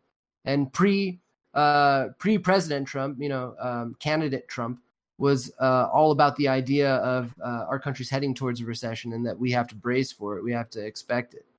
That was one thing that was an interesting discrepancy, that he rode these public initiatives to a bubble and then, kind of used what Peter Schiff put out there as cheap money. That really resonates with me, right? Like inflationary currency. Your currency is worth $1, kind of, but like through inflation, you lose a percentage of that. Like, I don't know. What do you think? And this, I think, really goes back to the idea of like business mogul who's making billions, or someone that's really good at riding on cheap money. All I can say is I better invest in a bunch of Trump gold coins. They do exist. They do exist. Because I got gold and Trump. So I'm like, okay, man, I know that'll be extremely valuable. Yep. How about you, Wook? What do you invest in? I invest in me and my time and sleep. No, all this stuff. I'm not big on economics and stuff. I don't know too much about it all, to be honest. I'm not a big businessman. Otherwise, I definitely wouldn't be doing what it is that I do. I see are we that. going to head to a recession? I mean, I think realistically, sooner or later, we're going to be there. I see recession and economy kind of like the tide. it goes in and out. You can't stop it. So that is an interesting perspective. All you can really do, I think, as a person is just know enough about the economy and whatnot to know to just save your money and always be prepared. One thing we had as a saying in the military, security forces, what I did is we'd always say, hope for the best, prepare for the worst. Yep. I dig it. My opinion differs, but I dig it. Crafter, invest in gold or Bitcoin? I mean, invest in either. But I wouldn't say worry about your fiat money really that much either. I don't see any kind of massive depression on the horizon. If it is a recession, it's going to be just minimal loss of growth or stagnant growth for a while. And I don't think that's going to be like a disaster for anything. So I mean, I don't know why the panic to move your money anywhere. I mean, I guess if you have a large sum of money, you would want to, but little people like me, what's the matter? What's the matter? At the end of the day, it's all about making your money make money for you. Exactly. You got to put money into things that are going to give you money back, whatever that may be. You can always do like my grandfather and invest in something that's always going to be safe. He has stocks in Exxon. Yeah. Gas companies, you're always going to have gas as long as we have cars. Yeah, exactly. Formula One's trying to go green, by the way, just to throw that out there. Yeah. But we won't go there because this next clip is for it's for the ladies. Hell yeah, bring it. This is I'm excited. This is a C-SPAN clip of Blaze TV host Allie Beth Stuckley. And she's talking on C-SPAN about, air quotes here, pro-abortion. Oh, boy. The got me all gentleman excited. from Georgia, Mr. Heiss, is recognized for 5 minutes. Thank you, Mr. Chairman. Seems to me that a lot of this debate and argument centers around whether or not the baby is a person or a fetus. And I recognize that many on the other side of the aisle refuse to recognize the baby as a baby. Refuse to recognize it's a person. It's humanity. Ms. Stuckey, there have been a lot of medical advances, certainly over the last several decades. Can you tell us about some specific scientific evidence supporting the personhood, the humanity of the baby, and the viability? Well, embryology tells us, thank you for your question. First of all, embryology tells us that the child from the moment of conception has a separate DNA. And so when we hear these euphemisms thrown around, like my body, my choice, immediately obscuring the life of the child, it shows me that the pro-abortion argument doesn't deal with fact, it deals with feeling, which is exactly why we've had such a hard time getting any kind of clear answer from any of the panelists of what abortion actually is. What does it do? Because talking about tearing a child apart limb by limb with forceps just isn't a very good PR strategy for Planned Parenthood or the abortion industry. All I'm trying to do is to remind us when we're having this conversation that there are two people. There are two people, and I don't believe that we have to pit a mother against her child in order for a woman to be successful. We talked about, legislative solutions and showing compassion for children after they're born. I absolutely believe in that. Every pro-life pregnancy center that I've ever been a part of, that I've ever donated to, they don't just counsel women. They also offering parenting classes. They are also offering help from abusive situations. They are offering programs for these young women to be able to get affordable baby clothes and baby products and things like that. And so every pro-life organization I know cares about children in the womb after they're born and the mother who is pregnant with these children. That is what I am trying to argue, that let's not ignore the scientific reality that a baby is a baby and therefore, in my opinion, is deserving of the right to life. And the way this is even going beyond abortion in the womb, as we all were horrified, many of us, Virginia Governor Ralph Northam, in his description of however it could possibly be described as a post-birth abortion, one of the most horrifying things I've ever heard in my life, where the baby would just sit there on the table and we would decide what to do with it. How do you respond to this?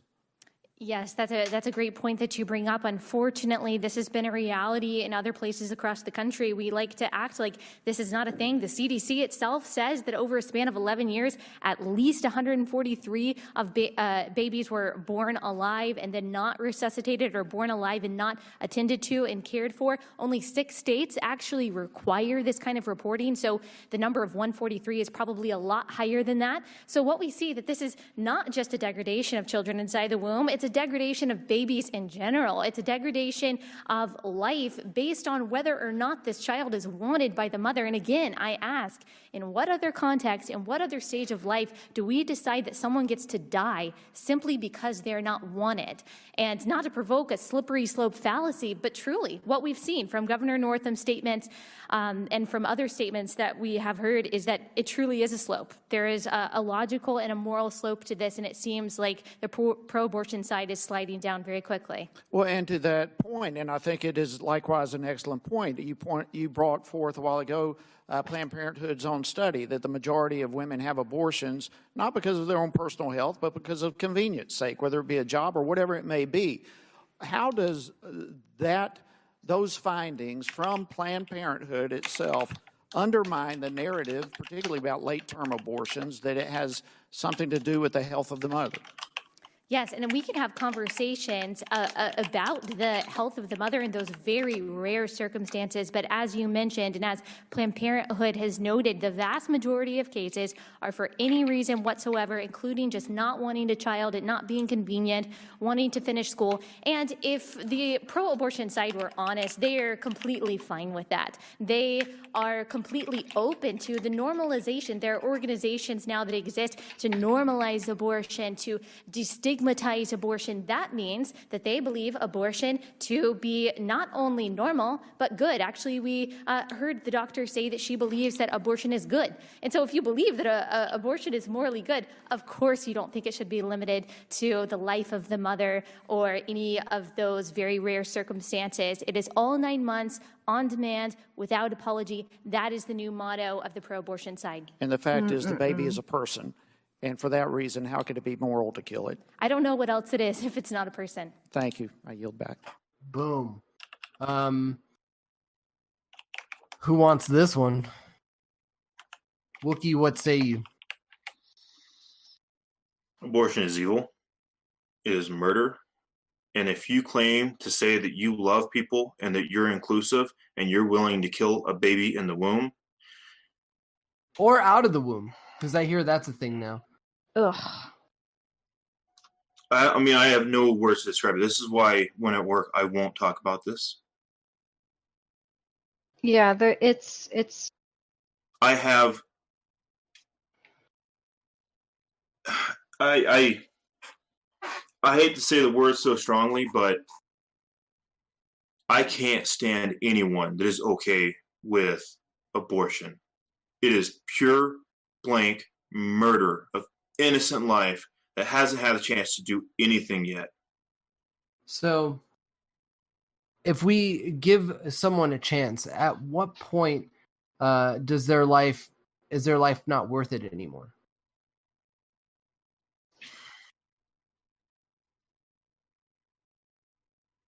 Like, okay, so someone's born, right? They're born to a black single mother in a ghetto in Florida somewhere. And they live in a trailer with mold and shit, and they didn't even go to a doctor to have the birth, and they had the baby, right? And then, so, we could go through the scenario like of crack use in the house and like being raped by people in the neighborhood, and like exposed to drugs at an early age, never getting a good education. At what point is the life not worth it? Well, life. Go ahead. But you got to understand, you can become stronger with adversity. Sure.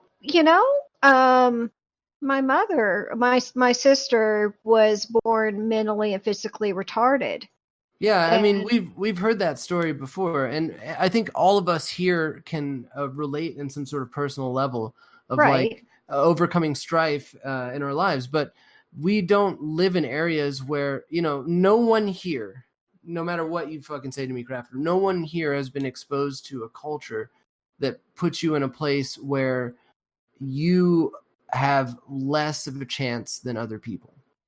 I think us hanging out here, we had the opportunity to live within communities where it was like our life was given worth. We don't know what it's like to live in a portion of society where life isn't given the same amount of worth. So I ask again, what's more? We could spin it any other way too. At what point, war wise, like you go over to other countries and you decide to drop bombs on people who are women and children?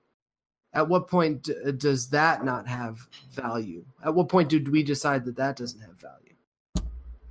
This is where I tell you and I say, life is never not worth it. Now, you bring up at one point do we go and drop bombs on women and children?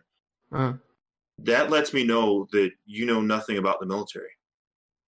I don't specifically know our military. Okay. Being the fact that I was security forces. I was military. So our military doesn't years. drop bombs on other countries.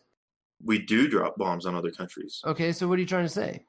But you said on women and children, and that's where I say no. And if it does happen, it is under certain circumstances. It is A, bad information. B, the women and children are being used as shields. In which case, if we know that, we don't drop bombs on them. We actually go in and try to protect and save them. Or C, the person that ordered it is absolutely horrendous and they ought to be in prison. Sure. You drop bombs on an area where there's a target. Yes. Is that separate from an area that there's, that's a domestic area? Or an area where there's civilians? Military targets. Yes and no. Because here, this is where the training that we get, we have what's called LOAC, the Law of Armed Conflict. And it's that one and another one. But again, I separated back in July of 2014. And it's been quite a long while. And I can't remember what it was. But I remember LOAC specifically. And these are things that they grill you about before you deploy. You have to know it. It's very big. And if you shoot a target that is not a designated target, you go to prison. No ands, ifs, or buts. They may give you a court martial, but you're gone in a heartbeat. Now, the thing that makes it difficult is, especially with when you were in Vietnam, Vietnam had its fair share of problems because they hid so much. They would hide in the villages. But specifically from my experience, I never deployed to Afghanistan or Iraq, but I had many friends that did. And I've heard all the stories. Sure. And they are willing to fight and die for the country. Well, from a standpoint... No. It's not just that, but you have to understand the terrorists over there. Almost everybody dresses up head to toe. So a lot of times you can't tell if that is a woman or a man. And then you add on to the fact that kids want candy. Kids want everything from American GIs. So they will swarm you. And women, they want food. You see what I'm saying? Innocent people will swarm you. And you're trying to tell them, the fact of the matter is we're willing to deploy people who are going to area and fighting other people. Maybe not a lot of civilians die, but there is collateral damage. You can't say that there's not. There is. I mean, there's imagine if bombs were dropped somewhere on a military in a military area in New Mexico, right? Like Kirkland Air Force Base is right there. You can't tell me that there wouldn't be any sort of collateral damage. Regardless of the fact, we're willing to go to war. And I think a lot of the reasons we go to war are obscured. And we're willing to kill people. But if you go from a stance of morality, I would say that anyone would say that killing people is bad. Absolutely. So at what point is the life not worth it? I go back to that because if we're not, if we're willing to say that abortion is evil, which I agree, I think this This But here is at where the I same will fall token, back. but at the same token, I think it's unfair to say that we can kill one person. We can't kill one person, but we can kill another. This is where I'll fall back on my faith. In the Bible, Jesus specifically told Simon Peter himself, because when they came to arrest Jesus, Simon Peter pulled out his sword, and they had swords, and struck one of the people that was coming to arrest Jesus and sliced off his ear. Jesus healed his ear and turned to Simon Peter and said, "Put your sword away. Don't you know? He who lives by the sword dies by the sword." So you're saying that because the enemies fight with guns, we have to go at them with guns? Not always, no, because we do believe in redemption. We do believe that anyone is savable. So why not redemption for the Middle East? Why not But here's the redemption for thing. Palestine? There are people that will not seek redemption. And So- what I'm saying so we is don't turn the other cheek and slay them? You give people the chance to be good. You give them a chance to live. And you say, look, But can you tell me here's that's what it what's going takes. on? I understand that's your And- personal opinion, but is that what's going on? In a government that separates himself church from state, where we have to, as a society, come up with tough answers to really shitty questions, like should we offer abortions, right? You know what Right. happens when you live in a place where there isn't any sort of like legal abortion? You have people who use coat hangers to rip babies out of them. Right. And here's what I'm going to have to say to you, okay? I don't have an answer. There are some things you're just not going to have an answer to. That is one of them, okay? There's no good answer I can really give you. Yeah, But like what I will say, absolutely 100%, is these people that go to war, these people that commit crimes, these people that end up in prison, they had their chance. These innocent babies, you're giving them zero chance. Zero. You do realize that. Zero. Yeah, Just because you don't want to have that child. I mean, I agree. I don't think that abortion should be used as birth control. I don't think. I think that if you fucked up and got someone pregnant, that's your karma, that's your path, that's your destiny. Take it. I think it's very selfish to be like, I'm gonna fucking abort this because it's not convenient. Fuck you. It's not convenient. You decided to have sex. You have that baby. That's definitely what I believe. I do, however, think that if you are raped by your uncle, and these are rare circumstances, right? This is why abortion is important to protect on a level that is specialized. It shouldn't be like, this is my new form of birth control. I'm just going to keep fucking mangling babies left and right. But so that's the thing. The incestuous baby that everyone talks about, or the woman that's raped and has a child, that is actually so much less common and so little. Sure. But compared that to doesn't the mean reason that doesn't most mean get that abortions for. There shouldn't be right. And again, I'm totally in 100% agreement with you. I can't speak for anybody else on this podcast tonight, but I agree with you. I think that abortion is immoral. I think that a human life is precious. I think that it shouldn't be some sort of, I believe in destiny. And I feel like if this is your destiny, it's so selfish to change that. You should just live in the moment and go with the flow. Have that kid. It's going to change your life and theirs. Right. But at the same token, I think that there should be. You should. I'm not a woman. I can't experience this. But if you're a woman and you're raped by someone, or there's incest involved, or your life is at stake. Like, I think that these are things that should be protected. Now, the narrative doesn't speak to that. The narrative speaks to, trying to normalize abortion. I personally think, and I think it's something that's disgusting and that should be a procedure only when necessary. To a degree, I agree with you, and I can understand where you come from. A lot of it, though, when you're talking about rape and, if a woman's life is in danger, that's where I have to disagree with you.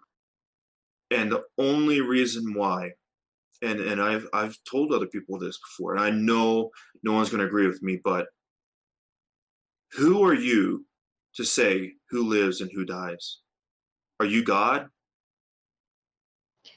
Well, if you have a baby that you don't want, I get it. you're raped, and it can be very, very traumatic. I'm never going to downplay that. Or, if you're raped and it's incest, I get it. But there is abortion. And I would never, and it's very difficult. It's very difficult because I know that if I was married, I would love my wife 100%. And if she was pregnant, I would love my child. And if Sometimes it was you her, don't love your wife. I'm just and saying. if it was her or the baby, it would be very, very difficult. But again, as a man of faith, that's where I have to turn around and say, you know what? I'm not God. God is God. The I baby have to let him make that decision. Yeah, but don't you think God created all of these beautiful systems that we have here that we take advantage of? That he gave us the ability to have the intellect to come up with these systems to create energy and medicine and food industries. Don't you think maybe that's the magic past, like it's some sort of instant blessing? I think it's more spread out than that. And what's more important, just hold on one sec. In this situation, in this scenario of your wife or your kid, don't you think that the potential for life is superseded by a life that actually contributes, that being your developed wife? Here's what I'd say. We don't know when we die. Only God does. And no matter how hard it is, maybe it's God's will that your wife dies. I know it's very difficult and it's not easy to take, but if it's God's will that your wife and your child live, he will give the doctors the knowledge that they need to save them. He'll give a miracle. You see what I'm saying? People think miracles are, the baby miraculously lives. Sometimes it's just the doctor goes, oh, wait, now I know what's wrong, and they're able to fix it. Sometimes that's the miracle. And sometimes, otherwise, they would overlook a little bit of information. But you forget that God gave us a certain level of free will, and in that we're forced to make hard decisions. This is what makes us strong as humans. And if you give it up to God, you miss out on the God that's within you. Christians say that as Jesus Christ. Catholics talk about that as the Holy Spirit. But it's that piece of something that you reach for inside to make these hard decisions and to carry forth in life, whatever that interprets to you. And that's why I appreciate you coming on the show, because it's all about, none of us may agree tonight on anything or on a lot of things, but at the same token, that doesn't mean that we shouldn't have the forum to speak. I want to leave it on a light note, so I saved the best for last. I got this amazing clip, and shout out to this YouTube channel, PTW. They have an amazing, just partial clip of this insane Joe Biden. Wait, go ahead. You say something, Crafter? He's dying in the background. He's like, oh my God, what the fuck did you do? That's how I feel. I'm usually in bed by like 8:30. Yeah. Thank you for fucking coming on and holding it down through our. I'm going to wake up in about 5.5 hours. Yeah. Welcome to the club, my dude. I'm struggling here. So this last clip is Joe Biden and his insane thoughts on hairy legs, roaches, and kids. Here we go. Joe. Whoa. I saw that made me aware when I was in law school. Proudly for Holloway. Proudly for your dad. First African-American state senator in the state of Delaware. I believe I heard this. Everything about Yeah, it's a good one. And by the way, I sit on the stand and it get hot. I got hairy legs that turn blonde in the sun. And the kids used to come up and reach in the pool and rub my leg down so it was straight, and then watch the hair come back up again. They'd look at it. So I learned about roaches. I learned about kids jumping on my lap. And I love kids jumping on my lap. I love it. And I tell you what. This fucking guy. They're now all men, the guys I work with down here. And they're all guys at the time. All guys. They're all good men. Don't worry. They're all guys. Most of them made an awful lot of themselves. And Earl Larkin had a rough time. And some of you knew Earl. I came back as a public defender. What you just said is one of the most insanely idiotic things I have ever heard. You like that? Exactly. I thought you would like that that cut. You're front runner, Democrats. You're front runner. That's what blows my mind right now. That is like fucked up. I'm the liberal over here, and I'm like, what the fuck is happening? The dude is so creepy. Has anyone checked to see if that is Jeffrey Epstein? Right? I know, right? It's like Jessica Simpson, or I'm sorry, what the fuck's her name on Fox News? Megyn Kelly. She's actually Anna Nicole Smith. You ever hear that one? No, I hadn't. Fucking love it. Yeah, so front runner, Sleepy Creepy Joe, at it again, fucking saying some weird shit. I think there's some newer clips of him groping women too. Again, he also nibbled his wife's finger in public. That was really kind of interesting. She's trying to do damage control, and he's just fucking shitting all over his own campaign. It's beautiful. Deuces, Kamala Harris. I'm glad you're out. I can't wait till we're down to one. I kind of hope it's Bernie. I wanted to see it. I wanted to see 2016 Trump versus Bernie. I thought that would have been a way closer race. This time Trump's going to win regardless of what happens. If they I don't know. Personally, I would love to see Trump have a hand at Pocahontas. Really? Oh, okay. Yeah. And funny thing is, she claims that I don't claim to be Native American, but I actually do have more Native American in me than she does. What percentage do you have? Oh man, I have to get on it real quick. It's on ancestry.com. Give me a moment. Don't worry about it. It don't take very long. What I do appreciate though is that you didn't give me some bullshit number. That speaks volumes about you. Fucking who do you say? I got it like right here. Yeah, no, look it up. So Indigenous Americas. Okay. Mexico, Chihuahua, Durango, and Zacatecas. 4%. How the fuck did you get through our border, bro? You must have a fucking bro. It was my great grandfather. They didn't check something. It was my great grandfather on my mom's side. He actually played in like a symphony or something like that. So I'm pretty sure he came on like a traveling band. Mm-hmm. He was like, "You let me through. I play music." Mm-hmm. Yeah, he was probably on the Alamo, and you know what side I'm talking about. Yeah. Considering the other half of my family was in that Alamo. I don't know. That would be good. Seeing him go after Joe would just be kind of, I don't know. It'd just be sad. It's like watching someone take candy from a baby.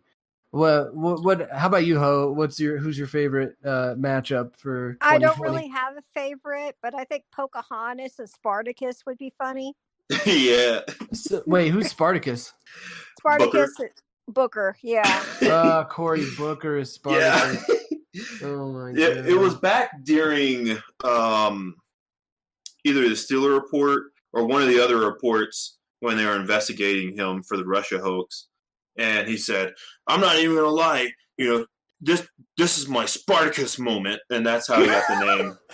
He's like, "People aren't gonna agree with me, but this is my Spartacus moment, and this is my 300 moment where I might die, but I'm gonna stand for the truth." And as it turns out, what he was repeating, it was already reported.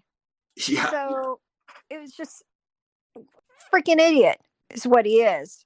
But that's why everyone calls him Spartacus. Yeah. That's beautiful. And I love like that first debate when Beto drops Spanish and Cory Booker just looks at him like, you think he's like, this motherfucker is fucking stupid. And then you realize later he was just mad because he wasn't the one who did it first. You mean Robert? Robert? Oh, Robert Francis O'Rourke. Yes.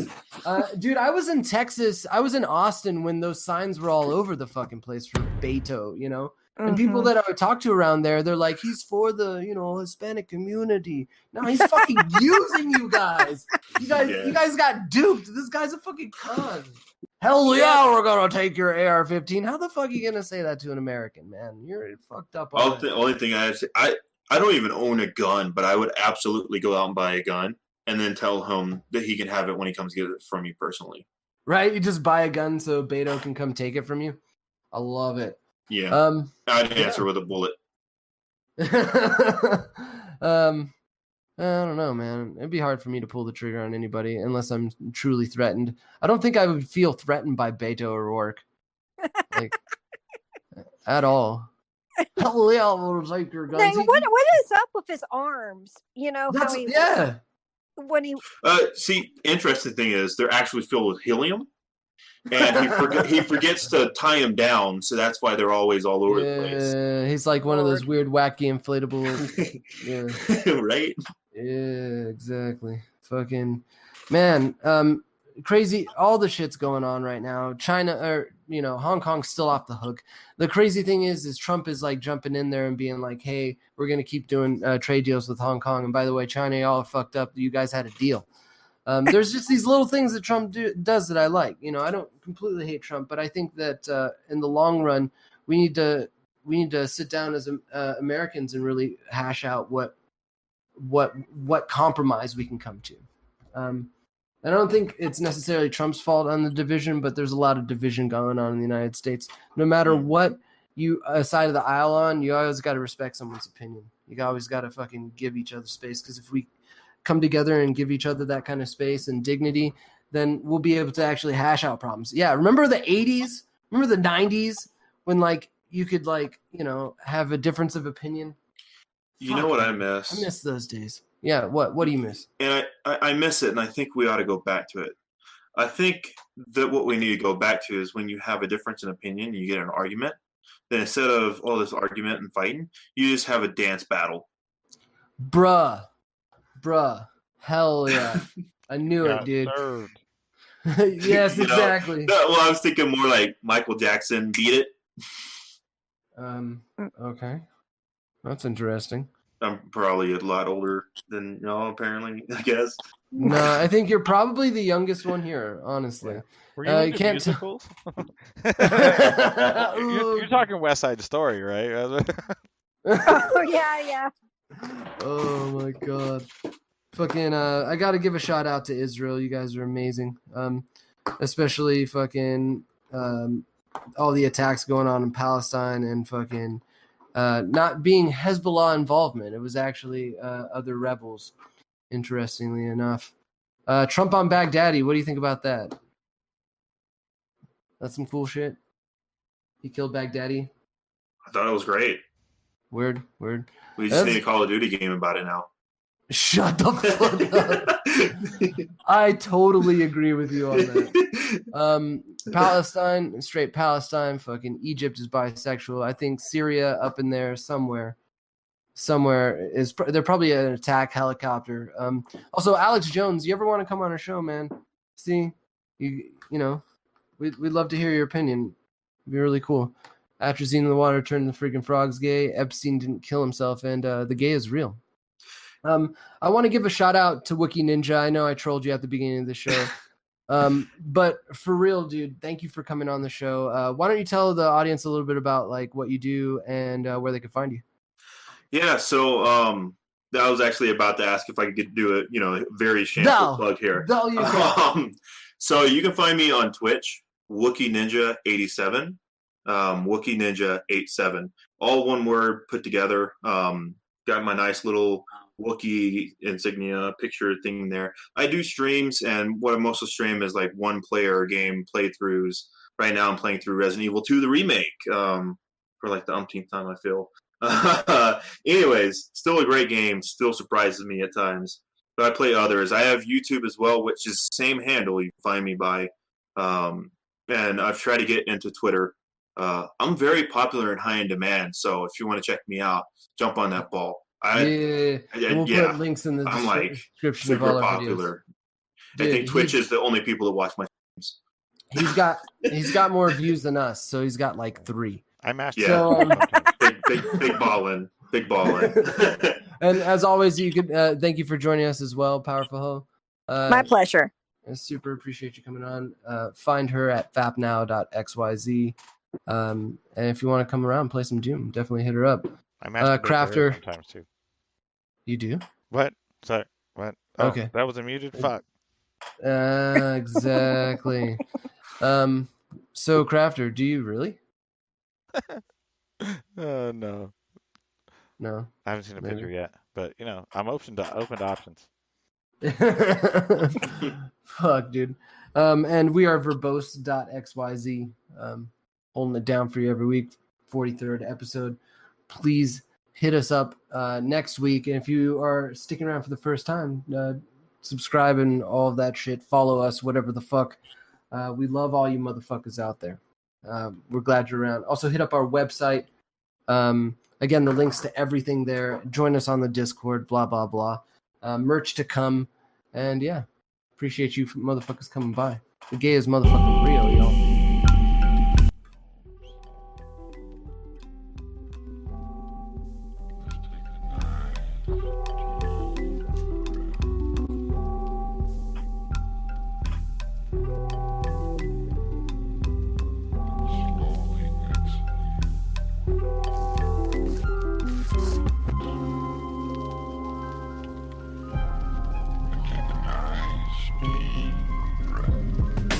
The Big Bang happened when the black balloon ignited. I feel the pain shoulder to shoulder as I was knighted. The night turns to day and my days don't seem the brightest. It's like itis, I wanna take a bite of what life is. If the president fuck around and piss off ISIS, bury me in blueberry bills, jewels, and ISIS. Let's connect from mind to mind. Lies are on the rise, increasing bigger size. Start to victimize when evil's idolized. Inside my battered mind, I have visions of being broke. A broken man writing words of wisdom inside these notes. Shattered and lost, chattering talk, blabbering off. Grabbing the cross, telling Jesus nothing matters at all. The black balloon floats, the black balloon flies, the black balloon pops, the black balloon dies. I must be the black balloon in. The children of the world always meets a doom end. The earth will soon end. We all perish, all kids, all perish. Cemetery ceremonious. Find me at my loneliest. Life is the ugliest bitch I ever messed with. But she quit to down that nut back like Nesquik. Never try to take my life, you get your chest hit. Counting paper with Nigeria till my flesh split.